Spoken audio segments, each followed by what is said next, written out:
देखो, जैसे कॉलेज से मैसेज आना या भाई घर से फोन आना, तुम इतना तो मानते हो कि तुम्हारी आइडेंटिटी भी जीरो बराबर ही है ना। तुम लोग अभी कोई ऐसी बहुत बड़ी चीज़ नहीं हो कि लोग तुम्हें बड़ा सर्च कर रहे हैं और तुम्हारे जो है अभियान निकाले जा रहे हैं। तुम अभी फिलहाल तुम्हारी आइडेंटिटी जीरो बराबर है। इसको जितनी जल्दी समझ लोगे उतना फायदे में रहोगे बेटा।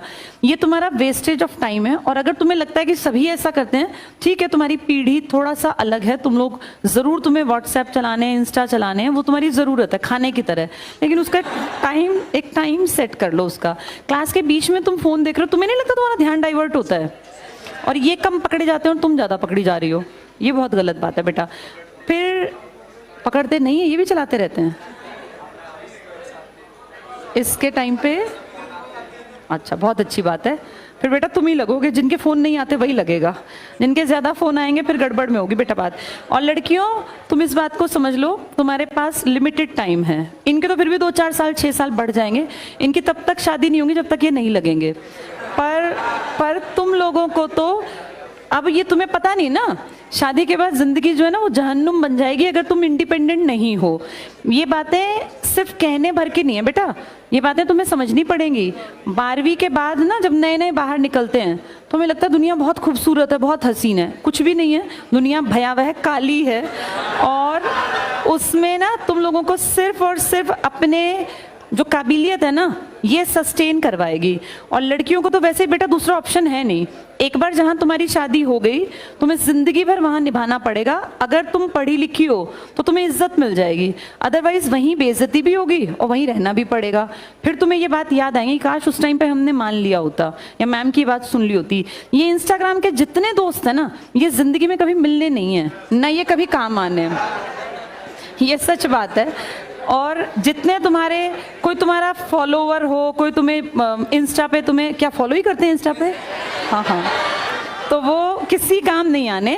और ये मुझे कल भी शिकायत कर रहा था कि लड़कियां जो है फ़ोन ज़्यादा इस्तेमाल करती हैं। तो बेटा थोड़ा सा कॉन्शियस रहो। जैसे समझदार को इशारा ही काफ़ी होता है। अब एक एक को पकड़ा तो नहीं जा सकता, और क्यों हम पकड़ें। अगर किसी ने ठान लिया कि मुझे ज़िंदगी बर्बाद करनी है, तो पेरेंट्स और टीचर्स बस ये कर सकते हैं कि एज के बाद। अब तुम लोगों की वो एज थोड़ी ना कि तुम पे हर टाइम वॉच रखा जाए, पेरेंट्स भी नहीं रख सकते। अब इस एज में आते आते सबसे बड़ी चीज़ होती है आत्म, कि मुझे नहीं बिगड़ना, मुझे गलत रास्ता नहीं पकड़ना। तुम इस टाइम पे अगर बिगड़ना चाहोगी तो तुम्हारे पेरेंट्स तक नहीं रोक पाएंगे। हम तो हैं ही क्या, हम तो यहाँ 1-1 घंटे की क्लास लेते हैं, चले जाते हैं। मुझे नहीं पता तुम में से कौन क्या कर रहा है, पर मेरा फिर भी ये सजेशन है कि बेटा जिंदगी बहुत छोटी है और ये जो टाइम है ना करियर बनाने का, ये बहुत ही ज़्यादा छोटा है, बहुत ही कम। जो लड़कियां अब 20 से 25-27 के बीच में हैं, इनके पेरेंट्स अगर वो 27 की हो गए तो पेरेंट्स बहुत कम टाइम देंगे। जनरली पेरेंट्स 23-24 के बाद शादी ब्याह की बातचीत करते हैं, क्योंकि उन्हें लगता है लड़कियां लाइबिलिटी हैं, भाई हमारे सिर पे एक जिम्मेदारी है भी, इसमें कोई दो राय नहीं है।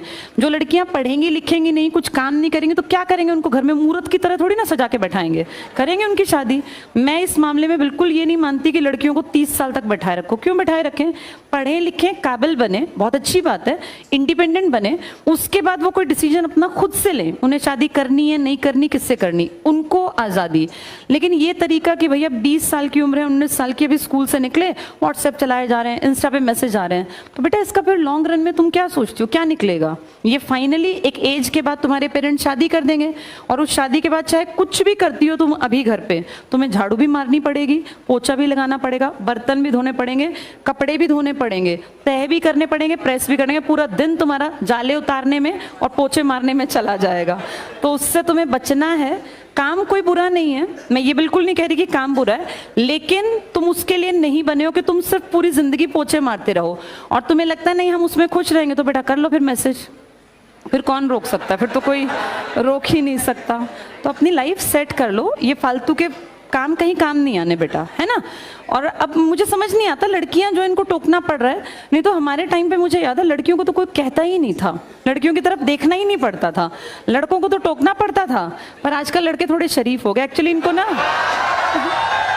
इनको नहीं शरीफ नहीं इसको बोलना चाहिए, इनको बुद्धि आ गई कि भैया ये सब चीज़ें सेकेंडरी हैं। ये सच बात है, समाज में बहुत बड़ा परिवर्तन आ गया, ये मैच्योर हो गए। एज बढ़ने के साथ इनका विजडम बढ़ गया, लेकिन तुम लोग नहीं बढ़ पा रही हो। तुम में से कुछ, कई तो लड़कियां बहुत अच्छी हैं, बहुत बढ़िया काम कर रही हैं, लेकिन कई लड़कियां ऐसी हैं जिसका रोज ये फोन पकड़ने पड़ते हैं। तो ये गलत है बेटा। ये फोन एक दो बार पकड़ने के बाद तुम्हारे पेरेंट्स तक ही हमें ये बात पहुंचानी पड़ेगी कि तुम नहीं पढ़ रहे हो।